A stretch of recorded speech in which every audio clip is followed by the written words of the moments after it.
jilbab hati dulu. Belinya di mana, Mbak? Gitu.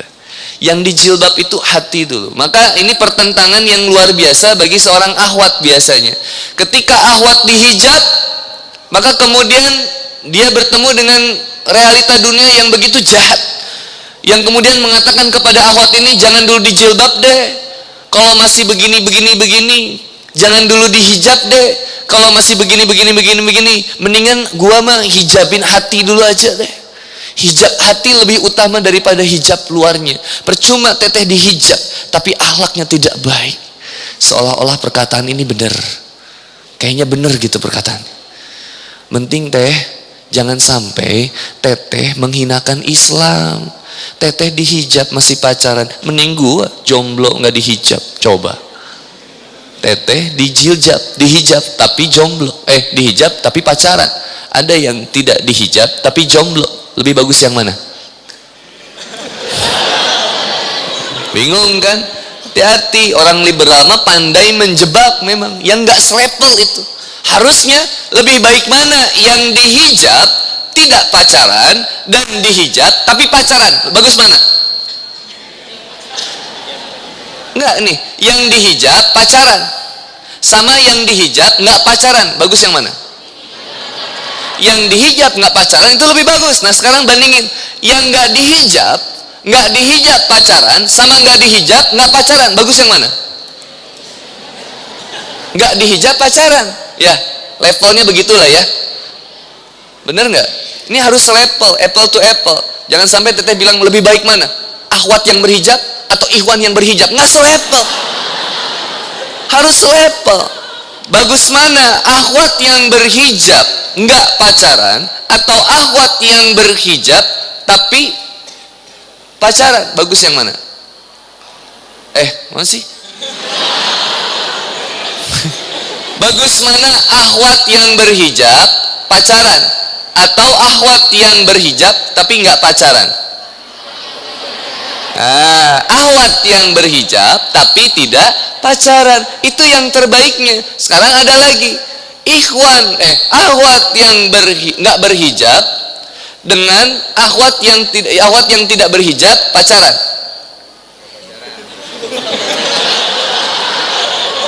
Akhwat yang tidak berhijab pacaran dan akhwat yang tidak berhijab tidak pacaran.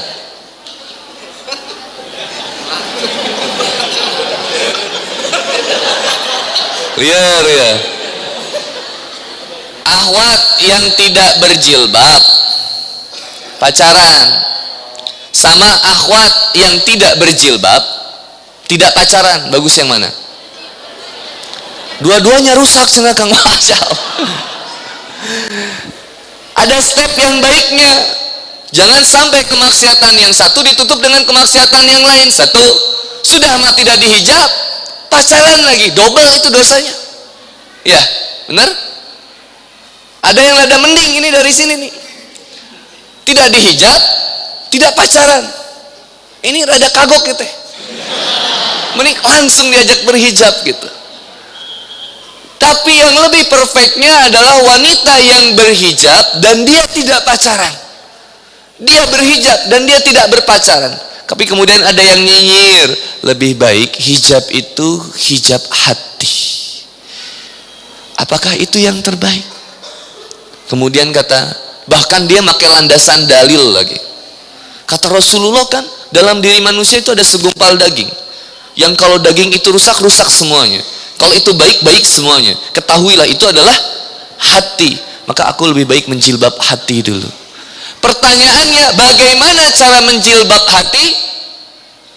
Bisa, brother. Dijilbab hati kita. Dikeluarin dulu hatinya, beli hijabnya, dimasukkan kembali. Bisa. Maka kepada siapa hati ini harus terpaut?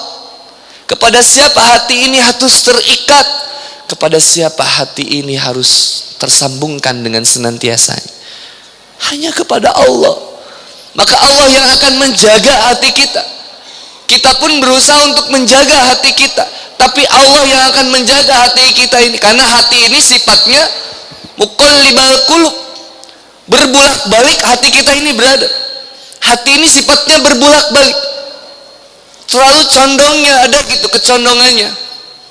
Fa'alham, masya Allah ada kucing, muliakan saja kucingnya, tidak apa-apa. Kucing itu makhluk yang mulia, lebih bersih kucing daripada manusia. Serius, kucing itu lebih bersih dari kucing daripada manusia.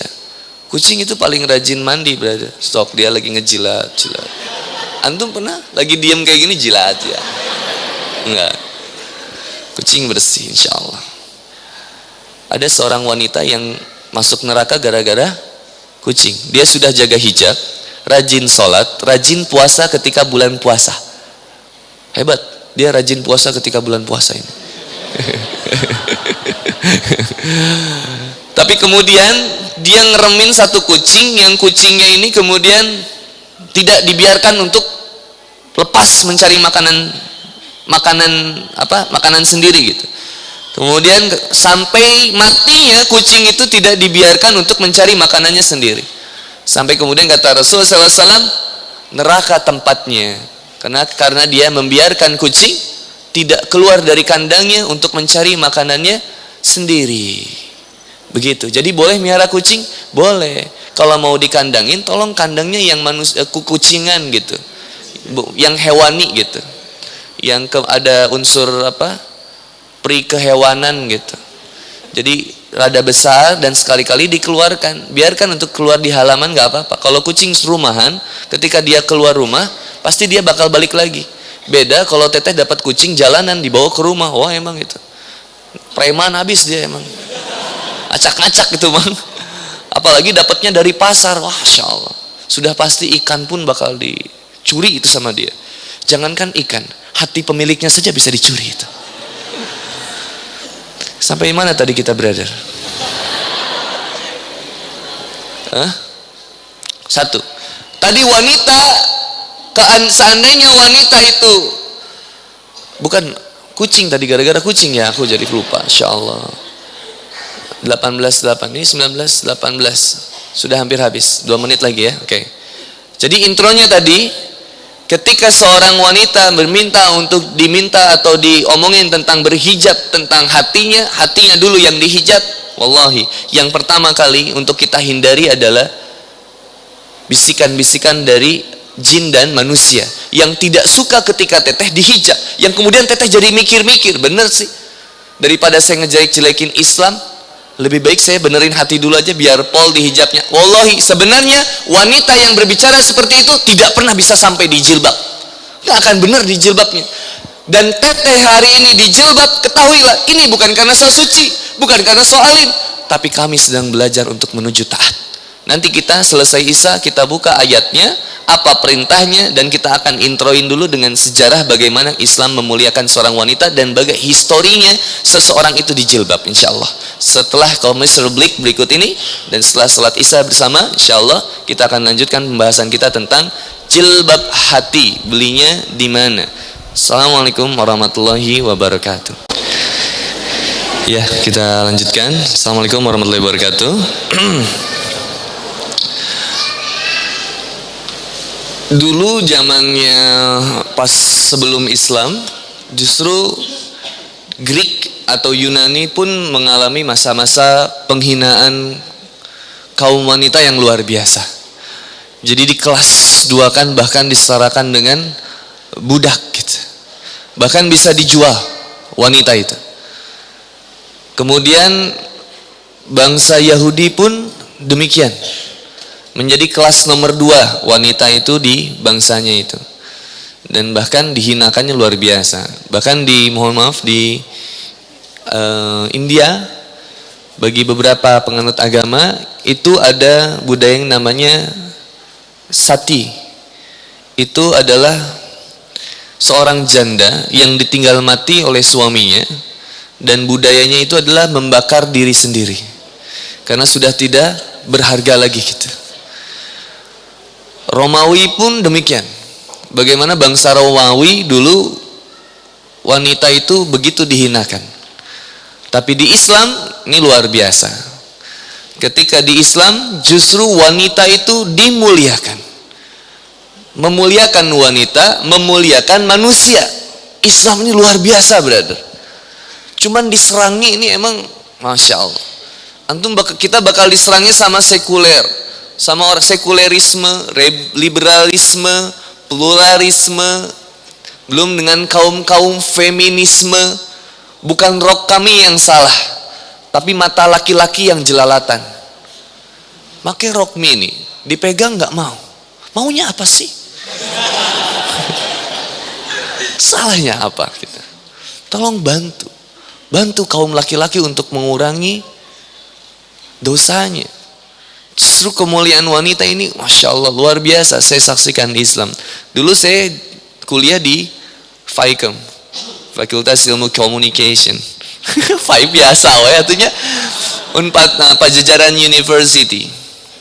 Unpad gitu ya.